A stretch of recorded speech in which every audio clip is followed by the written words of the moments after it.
Hello बच्चों, आज हम करेंगे न्यूमेरिकल जो क्वेश्चन है ये आपके सामने है।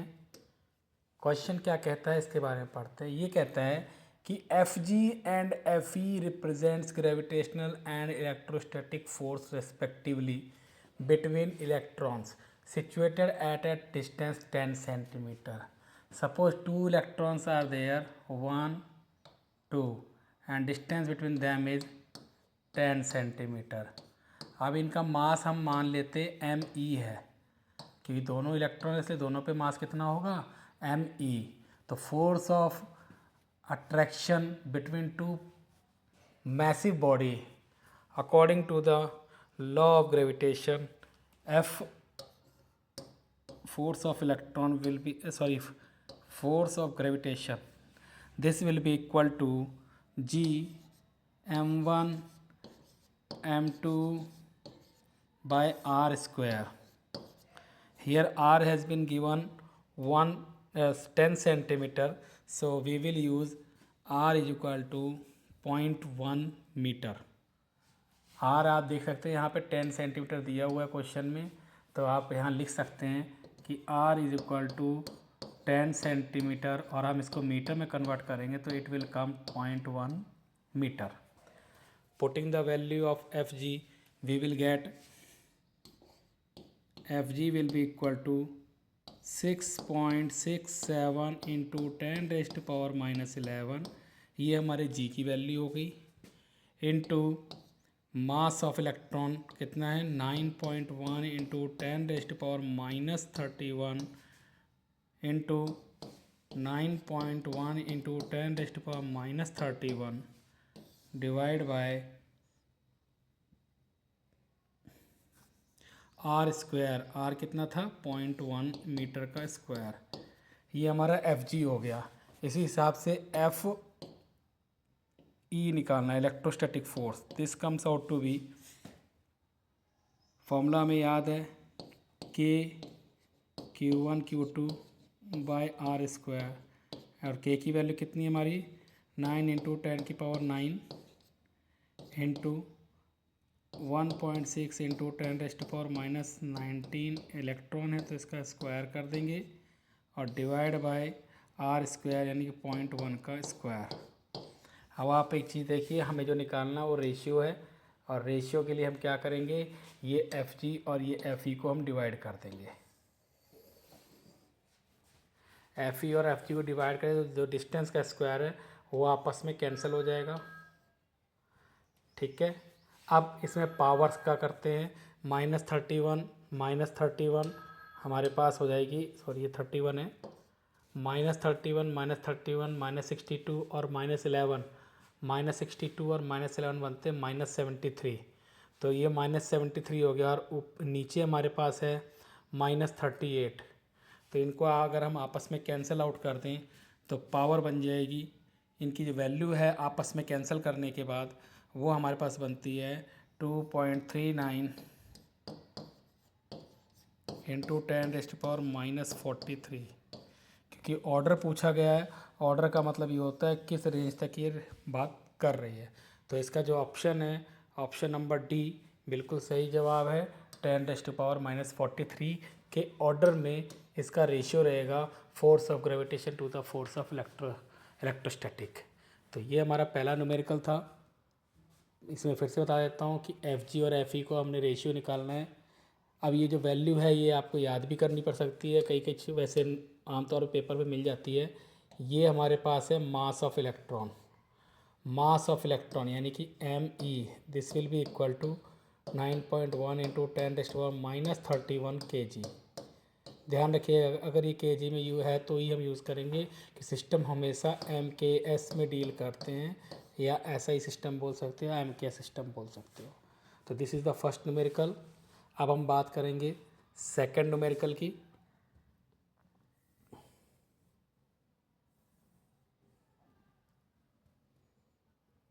अब ये हमारा सेकंड न्यूमेरिकल है।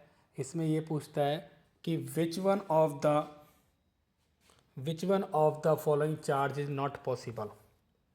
तो जैसा कि हमें पता है कि charge possibility according to quantization of charge Q is equal to any where E is the charge on one electron that is 1.6 into 10 raised to power minus 19 coulomb. अब ये इसके मल्टीपल में ही मिलेगा। तो अब आप ये देखिए 1.6 into 10 raised to minus 19 coulomb exist करता है, बिल्कुल करता है एग्जिस्ट। 1.6 इंटू 10 माइनस 18 कूलम की अगर हम बात करें तो 1.6 इंटू 10 माइनस 18 कूलम क्या ये एग्जिस्ट करेगा, करके देखते हैं। यानी कि चार्ज है ये, अब हम इसको इससे डिवाइड करके देखते हैं। यानी Q हमें दे रखा है 1.6 into 10 raised to power minus 18 coulomb, और हमें Q is equal to N E लगा के चेक कर लेना है फटाफट। तो N is equal to Q by E आ जाएगा। Q बाई ई यानी कि 1.6 into 10 raised to power minus 18 divide by 1.6 into 10 raised to power minus 19। तो 1.6 से 1.6 कट जाएगा, लेकिन माइनस 19 अब ये ऊपर जाके प्लस का 19 हो जाएगा, ये बचेगा 10। तो N इक्वल टू 10 इलेक्ट्रॉन हो सकता है, मतलब ये भी बिल्कुल सही है, मतलब ये भी एग्जिस्ट कर सकते हैं।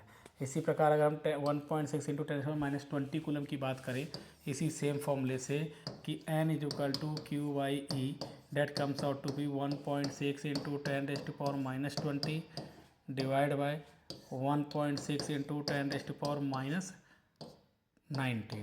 अब इससे हम कैंसिल करेंगे तो N इक्वल टू आ जाएगा 0.1। 0.1 का मतलब होता है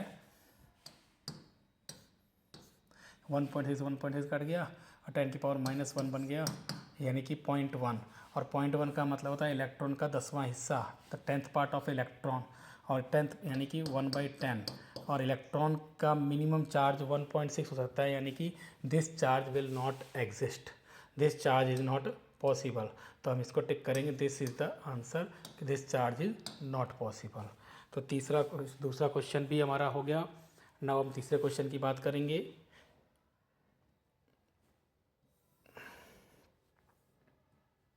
ये बहुत अच्छा क्वेश्चन है इलेक्ट्रोस्टैटिक्स पर, इसको आप थोड़ा समझेंगे, बेसिक्स हैं, इसको थोड़ा समझना है, इसको आपको क्लियर हो जाएगा। इसमें ये कहा गया है कि we have 5 balls 1 to 5 suspended using the separate threads. Suppose एक थ्रेड है, इस पे हमने 5 बॉल लटका दिए, 1 2 3 4 5। अब हमने इस पे नंबर दे दिया है 1 2 3 4 5, ठीक है। अब ये जो पेयर्स बोलते हैं वो ये कहते हैं कि पेयर 1 and 2, यानी कि पेयर 1 and 2 में यहाँ के थोड़ा कलरफुल दिखाता हूँ आपको। जो पेयर 1 है, ये 1 and 2 ये रिपेल कर रहे हैं, attraction, sorry 1 and 2 gives attraction, 2 and 4 gives attraction. Sorry, इसको थोड़ा डिफरेंट टाइप से बनाएंगे। हमारे पास 5 बॉल हैं, एक 1 और एक 2 क्या कर रही है, अट्रैक्शन कर रही है, ठीक है। 2 और 4 क्या कर रही है, अट्रैक्शन कर रही है, ठीक है। और 4 और 1 क्या कर रहे हैं, आपस में अट्रैक्शन कर रहे हैं। मतलब ये कॉम्बिनेशन हमारे पास है। और रिपल्शन के लिए कहा गया है 2 और 3 रिपल करेंगे और 4 और 5 रिपल करेंगे। इसका मतलब क्या है, 2 और 3 हैविंग द सेम चार्ज, 2 और 3 हैविंग द सेम चार्ज, और 4 and 5 having the same charge, 4 और 5 हैविंग द सेम चार्ज, ये रिपल कर रहे हैं। लेकिन अट्रैक्शन के लिए एक बात क्लियर की गई थी कि अगर बॉडी के ऊपर चार्ज भी ना हो तो भी वो अट्रैक्ट करता है। अब आप एक चीज़ देखिए कि 1 और 2 क्या कर रहे हैं, अट्रैक्ट कर रहे हैं, और 2 पर चार्ज है, 2 पर चार्ज है, तो 2 पर चार्ज है, लेकिन 2 और 3 पे सेम चार्ज, यानी 2 पर चार्ज है। तो 2 पर चार्ज कौन सा है, हम मान लेते हैं कि 2 पर चार्ज पॉजिटिव है, एक मतलब अट्रैक्शन कर रहा है, तो हमने सॉरी रिपल्शन कर रहा है 2 और 3, तो हमने बोला 2 और 3 पे पॉजिटिव है, सपोज कर लिया। और 4 और 5 पे नेगेटिव है, क्योंकि इन दोनों को ये नहीं कहा कि दोनों आपस में रिपल कर रहे हैं। तो इसका मतलब 2 और 3 पे ये है, और 4 और 5 पे क्या है, नेगेटिव है। तो 4 और 5 पे क्या है, नेगेटिव। देखो इस पे नेगेटिव हो गया और 2 पे हमारे पास आ गया पॉजिटिव। तो ये चीज़ थोड़ी सी आप देखो यहाँ क्लियर हो जाएगा। ग्रीन कलर को मैंने पॉजिटिव का है और सपोज किया हुआ है। अब 4 पे कौन सा कलर है, 4 हमारे पास है नेगेटिव, यानी 4 हमारे पास रेड है। तो यहाँ से कलर हमारे पास क्लियर होगा। इससे एक चीज़ क्लियर होगी कि 2, 4 और 3 और 5 ये क्या है, ये चार्ज्ड बॉडी है, और 1 जो है वो क्या है, न्यूट्रल। 1 is neutral. तो ये हमारा आंसर है कि 1 क्या है, न्यूट्रल। जैसा मैंने एग्जांपल दिखाया था कि टैप वाटर न्यूट्रल होता है, लेकिन हम जैसे चार्ज बॉडी लेके जाते हैं तो वो उसको अट्रैक्ट करता है। तो this was the third. Now fourth numerical की बात करेंगे हम। फोर्थ न्यूमेरिकल की बात करेंगे। अब फोर्थ न्यूमेरिकल ये कितना अच्छा क्वेश्चन पूछा गया है, ये भी आपको अच्छा लगेगा। इस क्वेश्चन को आपको वीडियो रोक रोक के भी देखना चाहो तो आप इसको पॉज कर करके भी क्वेश्चन नोट करके इसका सोल्यूशन चेक कर सकते हो। तो अब हम बात करेंगे क्वेश्चन नंबर फोर्थ की। क्वेश्चन नंबर फोर्थ क्या कहता है, if the radius of a solid and hollow copper spheres are same which one can hold greater charge. अब आपको एक चीज़ क्लियर कहा गया था कि चाहे ये सॉलिड स्फीयर हो और चाहे ये हॉलो स्फीयर हो, चाहे ये सॉलिड हो, मैं ब्लैक को से सॉलिड बना देता हूँ, चाहे ये हॉलो हो, रेड से हॉलो बना दिया। हॉलो मतलब खाली। आपको ये पता है कि जो चार्ज है वो सरफेस पर अवेलेबल होता है। ये charge resides on the surface of conductor. Charge resides over the surface of conductor. किस पे रिसाइड करता है, सरफेस ऑफ कंडक्टर पे। जब चार्ज रिसाइड करता है सरफेस ऑफ कंडक्टर पे और दोनों को दोनों जो हैं वो सेम रेडियस के बताए गए हैं, यानी कि दोनों का सरफेस एरिया होगा डेट विल बी सेम, और सरफेस एरिया सेम होगा तो charge will be same. As surface area of both spheres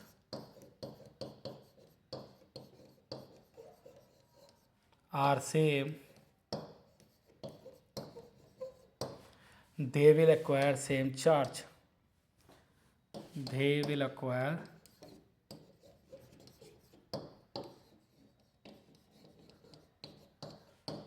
same charge. तो ये हमारा क्वेश्चन था, यानी कि both will hold same amount of charge. Now अब हम बात करेंगे पांचवें क्वेश्चन की। Now we will discuss about question number 5।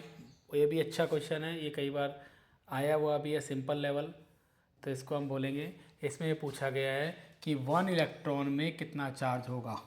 तो quantization of charge Q is equal to क्या होता है, NE। ठीक है, हमें कितना कूलम चार्ज लेना है, गिवन क्या है हमारे पास, गिवन है Q is equal to 1 coulomb, E is equal to 1.6 into 10⁻⁻19 coulomb. हमें निकालना क्या है, N इक्वल टू वाट। तो यहाँ वैल्यू अगर हम पुट कर दें Q is equal to NE, this will comes out to be N is equal to Q/E, और Q की वैल्यू हमारे पास दे रखी 1 और E की वैल्यू दे रखी 1.6 इंटू 10⁻⁻19। अब इसको हम उठा के चेंज कर सॉल्व करेंगे तो हमारे पास बन जाएगा 1 into 10⁻19 divide by 1.6। Similarly point को शिफ्ट करेंगे, इट विल बिकम 10/16 इंटू 10⁻19। अभी भी हमें दिख रहा है कि 10 जो है 16 से छोटा है, तो इसको डिवाइड करने मुश्किल होगी। तो इसके लिए हम एक 10 यहाँ से जो 10⁻19 इससे ले लेंगे, तो हम इसको ले सकते हैं 100 डिवाइड बाई 16 इंटू 10⁻18। ये आपको क्लियर हो गया। या 19 की जगह पर अब 18 होगा कि एक 10 हमने बाहर ले लिया। नाउ 16 से हम इसको डिवाइड करेंगे तो 16 की टेबल आपको पता है, 16 6 96, बचेंगे 4, तो 16 2 32, बचेंगे 8, 16 5 80। तो क्लियर हो गया, हमारे पास वैल्यू आएगी 6.25 इंटू 10⁻18।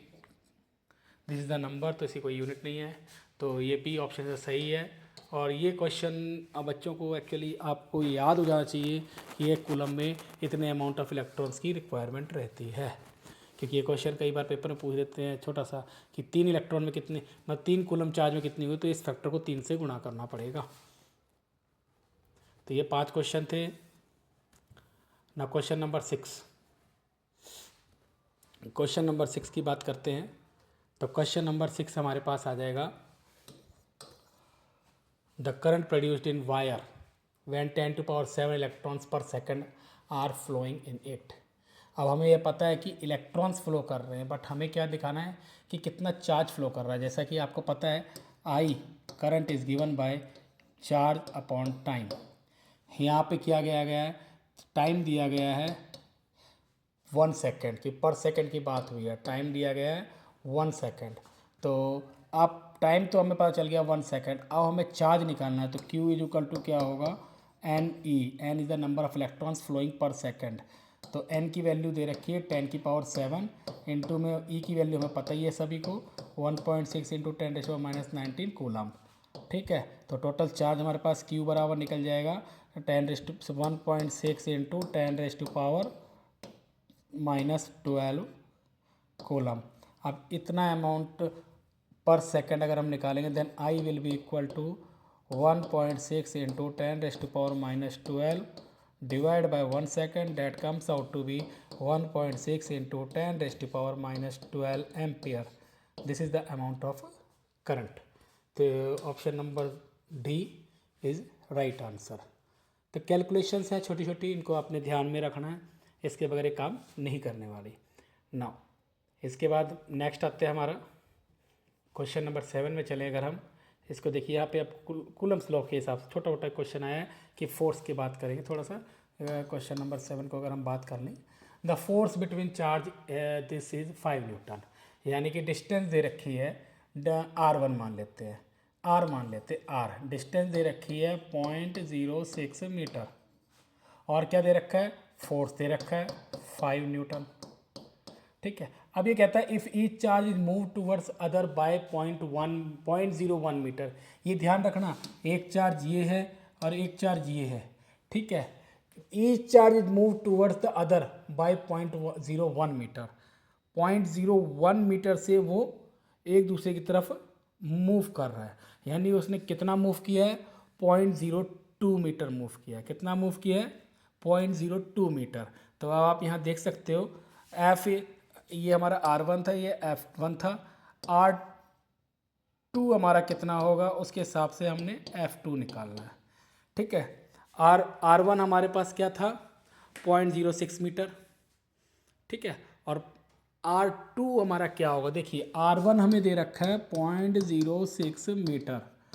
अब आपकी क्वेश्चन थोड़ा ध्यान समझिए, this each charge is move towards other, ये भी इधर की तरफ मूव कर रहा है और ये भी इधर की तरफ मूव कर रहा है। ए भी मूव कर रहा है बी की तरफ और बी मूव करता है ए की तरफ। कितना, 0.01 मीटर और 0.01 मीटर। तो टोटल इनके बीच की अब डिस्टेंस कितनी बनेगी, टोटल इनके बीच की अब डिस्टेंस कितनी बनेगी। अब ये बॉल मतलब चार्ज यहाँ तक आ गया, तो अब इनकी डिस्टेंस कितनी बन गई, 0.06 माइनस 0.01 माइनस 0.01, क्योंकि ये दोनों कम हो गई।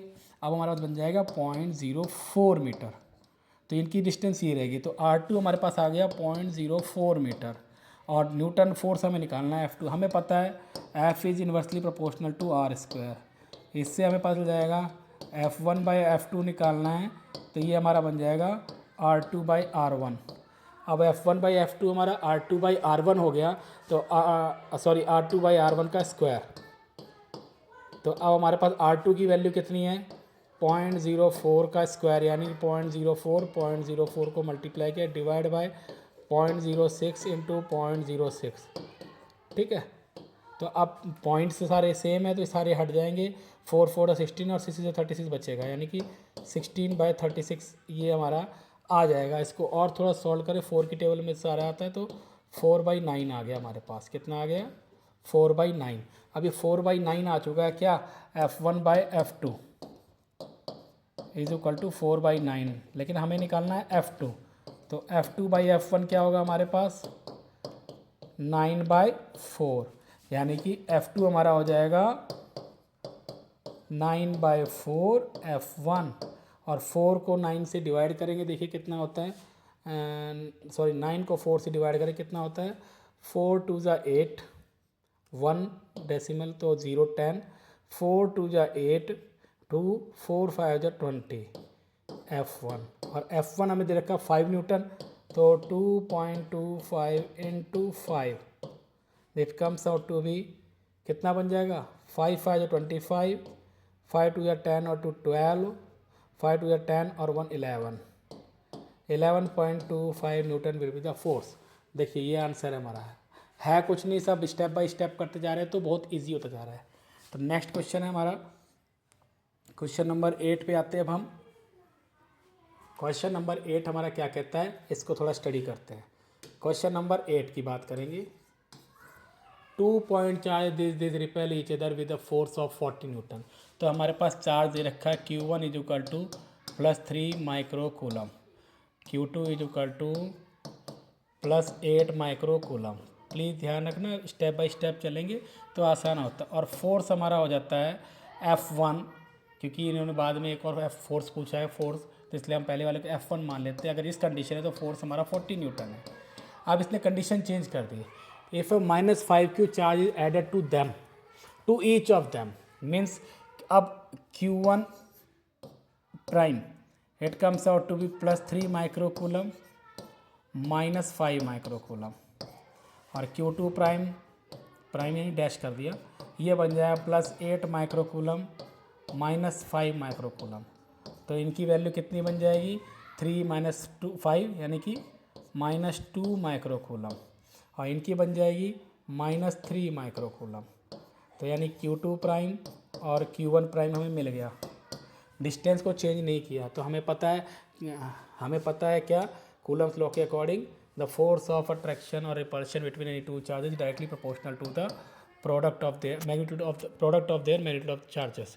तो यहाँ पे Q1 और Q2 मान लेते हैं। तो अब डायरेक्टली प्रोपोर्शनल है तो फोर्स चेंज, मान लो पहले फोर्स F1 था, अब फोर्स F2 बन गया।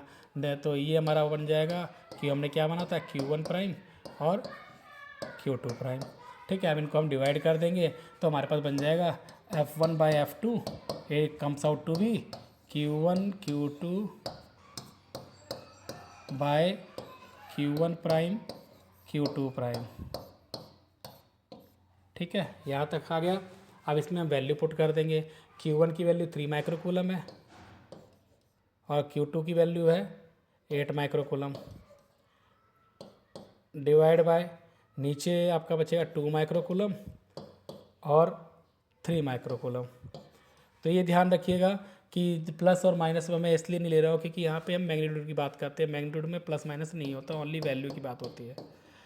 तो F1 बाई F2 मिल गया 3 micro into 8 micro divide by 2 micro into 3 micro. तो 3 माइक्रो से 3 माइक्रो कट जाएगा और 2 माइक्रो से आ जाएगा 4 आंसर, कि माइक्रो सॉल्व और कैंसर, यानी कि जो F1 बाई F2 है that comes out to be 4। This implies, हमें तो F2 निकालना है कि अब फोर्स कितना होगा, पहले का फोर्स अगर हमें दिया है तो इट कम्स आउट टू 1/4, यानी कि F2 will be equal to F1 by 4, और F1 की वैल्यू हमें दी हुई है 40 न्यूटन। तो यहाँ पे हम लिख देंगे F2 की वैल्यू हो जाएगी 40/4, it comes out to be 10 newton. देखिए आंसर में 10 न्यूटन दिया हुआ है। ठीक है, अब हमने साइन की बात करनी है, साइन क्या हो जाएगा। अब आपने देखा है कि जब इनमें हम चार्ज ऐड कर देते हैं, चार्ज ऐड करने के बाद क्या हुआ, दोनों के दोनों सेम पोलरिटी हो गई, एक -3 कूलम माइक्रो कूलम बन गया, एक -2, यानी दोनों सेम है, यानी उनके बीच में जो फोर्स लगेगा वो रिपल्सिव होगा, that will be +10 newton, +10 newton. समझ में आ गया न्यूमेरिकल। चलिए अब हम बात करेंगे क्वेश्चन नंबर 9 की। आप इस वीडियो को रोक रोक के देख सकते हो। अब हम बात करेंगे, और रोक रोक के कॉपी में नोट करना है, क्वेश्चन समझने आने चाहिए आपको। अब हम बात करेंगे क्वेश्चन नंबर 9 की। किसकी बात करेंगे, क्वेश्चन नंबर 9 की। 2 पॉइंट चार्जेस दे रखे हमें, 1 micro coulomb and 2 micro coulomb are separated by a certain distance. Let कर लेते हैं डिस्टेंस को हम x। ठीक है, अब इन्होंने सिंपल सा बोला है कि फोर्स का रेशियो क्या रहेगा अगर ये है हमारे पास acting on this two, what will the ratio of forces acting on this two. मतलब 2 पॉइंट चार्ज दे दिया गया, अब इनका फोर्स का रेशियो देखना है। ये बहुत इजी क्वेश्चन भी है। इस इजी क्वेश्चन को आपने थोड़ा सा समझना है कि आपको ये पूछा गया कि 1 माइक्रो कूलम और 5 माइक्रो कूलम ये दो चार्ज हैं। अब ऑब्वियस है ये चार्ज हमारे पास पॉजिटिव है, दोनों के दोनों दोनों तो क्या करेंगे, रिपल करेंगे, दोनों क्या करेंगे, रिपल करेंगे। बट इनके बीच की डिस्टेंस हम मान लेते हैं x, ठीक है, इनके बीच की डिस्टेंस क्या मान लेते हैं हम, x, डिस्टेंस चेंज नहीं हुई इनकी। अब ये कह रहा है कि इसका फोर्स इस पर कितना लग रहा है वो कैलकुलेट करो, और इसका फोर्स इस पर कितना लग रहा है वो कैलकुलेट करो। तो इसको A मान लो, इसको B मान लो, और हम बात करेंगे FAB निकालना है, force of A on B, या हाँ ठीक है, और एक FBA निकालना है। अब आपको पता है for this type of condition force जो होते हैं वो इक्वल एंड अपोजिट होते हैं, यानी कि ये हमें पता है फोर्स जो होता है इक्वल एंड अपोजिट, जितना फोर्स ए बी पर लगा रहा है उतना ही फोर्स बी ए पे लगा रहा है। तो अब ये फोर्स इक्वल एंड अपोजिट होते हैं, यानी कि एफ ए बी का जो मैग्नीट्यूड होगा that will be equal to F B A, ठीक है। ए बी का मतलब है force on B due to A, और बी ए का मतलब है force on A due to B, ठीक है। तो अब ये दोनों इक्वल है, यानी कि इनका जो रेशियो होगा that comes out to be 1:1। तो ये हमारा 9th क्वेश्चन है। ये क्वेश्चन सिंपल है, अगर फोर्स का रेशियो एक दूसरे पे पूछा जाए आपस में, force acting on these two, इन पे फोर्स क्या क्या एक्ट कर रही है, तो वो हमारा आंसर होगा 1:1। नाउ क्वेश्चन नंबर 10 की अगर हम बात करें, लास्ट क्वेश्चन इसको और करेंगे, इसके बाद आज इतना बहुत 10 क्वेश्चन। तो 10वां क्वेश्चन हमारा कहता है, पहले क्वेश्चन को स्टडी करेंगे। क्वेश्चन क्या कहता है, क्वेश्चन हमारा कहता है two particle of equal masses and charges are placed at a distance of 16 cm. They do not experience any force. The value of Q by M पूछा गया। मतलब कि अब आप क्लियर हो गया, एक सर्टेन डिस्टेंस हमने मान लिया 16 सेंटीमीटर, आर की वैल्यू कितनी देगी हमको 16 centimetre, but they do not feels any force, यानी F is equal to 0 newton हो गया। एफ इज इक्वल टू क्या हो गया 0 न्यूटन। 0 न्यूटन तो हम कह नहीं सकते, क्योंकि वो ये कह रहे हैं कि मैसिव बॉडी भी है और चार्ज बॉडी भी है, तो दे do not experience any force, यानी कि जो हमारा एफ जी है और जो हमारा एफ ई है दोनों इक्वल अमाउंट का है। तो इक्वल अमाउंट का है क्योंकि दो पार्टिकल चार्ज प्लेस कर दिए 16 सेंटीमीटर दूर पे, तो कोई फोर्स नहीं एक्ट कर रहा है। इसका मतलब क्या है, दोनों इक्वल डिस्टेंस पे, तो फोर्स को हम 0 न्यूटन नहीं बोल रहे, यहाँ पे हम दूसरी लैंग्वेज में बात करेंगे। दी एफ जी का जो मैग्नीट्यूड है और एफ ई का जो मैग्नीट्यूड है ये दोनों क्या होगा, सेम होगा, then they will not experience any force. इस फॉर्मूले को भी आपने याद करना है। कंडीशन है कि कब कोई दो चार्ज पार्टिकल के बीच में फोर्स एग्जिस्ट, मतलब फोर्स नहीं एक्सपीरियंस करेंगे, तो कंडीशन है कि जब F of G is equal to F of E हो जाएगा। तो एफ ऑफ जी हमें पता है जी m1 m2 बटे में आर स्क्वायर है, ठीक है, और इसी हिसाब से एफ ई क्या है के Q1 Q2 बटे में आर स्क्वायर है। अब यहाँ पे क्या रखा है, इक्वल मास और इक्वल चार्ज है, तो m1 इक्वल टू m2 हो जाएगा और Q1 इक्वल टू Q2 हो जाएगा, ठीक है। तो हमें क्या निकालना है, charge to equal to m मान लिया गया, इक्वल टू Q मान लिया गया, ठीक है। आर की वैल्यू दोनों में केस में सेम है, तो आर स्क्वायर आपस में कैंसिल आउट हो जाएगा। जी की वैल्यू रखनी है और हमें एन के की वैल्यू रखनी है, तो जी की वैल्यू के हिसाब से अगर हम यहाँ आगे सॉल्व करेंगे तो ये देखिए ये हमारा बन जाएगा जी एम स्क्वायर बटे में R square, this comes out to be K Q square बटे में आर स्क्वायर। आर स्क्वायर से आर स्क्वायर कट गया, हमारे पास बचेगा जी एम स्क्वायर बटे में क्यू स्क्वायर। तो एम स्क्वायर बटे में क्यू स्क्वायर हमें निकालना क्या है, क्यू बाई एम निकालना, सॉरी उल्टा करेंगे, एम स्क्वायर को इधर ले जाएंगे नीचे, एम स्क्वायर को जब हम नीचे लेके जाएंगे तो ये बन जाएगा क्यू स्क्वायर बटे में एम स्क्वायर, तो इसकी वैल्यू हो जाएगी जी बाई के। अब जी बाई के की वैल्यू क्या, के की वैल्यू हमें पता ही है क्या होती है, 1/4 पाई एप्सिलॉन 0। के की वैल्यू क्या होती है 1/4 पाई एप्सिलॉन 0 की, यहाँ 4 पाई एप्सिलॉन 0 की भाषा में बात हो रही है, तो इसको हम लिखेंगे जी बटे में 1/4 पाई एप्सिलॉन नॉट। अब ये 1 में है तो ये ऊपर आ जाएगा, तो हमारे पास जो बचेगा वो ये बचेगा, यहाँ पे करके दिखाता हूँ मैं, जो हमारे पास बचेगा वो बचेगा क्यू स्क्वायर बटे में M square, this comes out to be 4 pi epsilon naught into में जी, और ये स्क्वायर है तो स्क्वायर से स्क्वायर रूट कर देंगे तो क्यू बाई एम हमारा बन जाएगा square root of 4 pi epsilon naught G. तो ये न्यूमेरिकल है हमारा 4 पाई एप्सिलॉन नॉट जी। तो ये आंसर है। तो ये हमारे 10 न्यूमेरिकल्स हैं। तो इनको आपने आराम से वीडियो पॉज कर करके इसको देखना है और इसको नोट करना है कॉपी में, ताकि इससे रिलेटेड इस टाइप के क्वेश्चन अगर आपके पास पेपर में आते हैं तो आप उसको बड़ी आसानी से सॉल्व कर सकें। चलिए, थैंक यू वेरी मच।